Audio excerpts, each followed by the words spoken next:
How many hours a night of sleep do you get? I remember a time when I was doing some business with someone in Cape Town. I was doing my PhD, and they were proud to say they used to get 3 hours sleep a night. We hear stories of Margaret Thatcher getting away on hardly any sleep. And I think we're starting to learn that sleep is a vital component for many, many aspects of health, well-being, recovery, long-term mental illness, brain health for long-term. And as athletes, as people that we're trying to be fitter, stronger, healthier, it's really important. So there's been a balance that at some point I was probably prioritizing getting up, getting out and exercising more than what I was my sleep, or I was worried about trying to fit everything in. And that's the struggle that at the moment I'm facing, because I've actually managed to get myself into a reasonably decent sleep routine. It's not perfect. I think last night I got just under 8 hours, which for me, I'm really quite pleased with. And I do feel that it does me some good.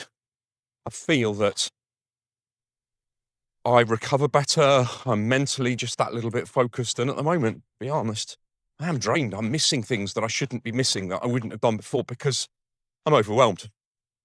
And as I say, it just brings on the balance, because if I'm now sleeping until just before 6 a.m., going to bed at 9, falling asleep by 10, sleeping through until 6, where do I get time to fit in stuff like this? And, I'm in the office this morning, I've got an 8 a.m.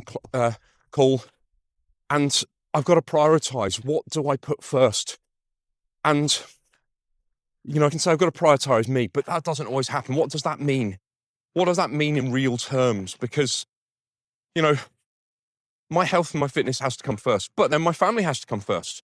And if I'm not working hard on the business, I can't pay the bills. And so family suffers, and so I suffer, and it becomes a really, really delicate balancing act.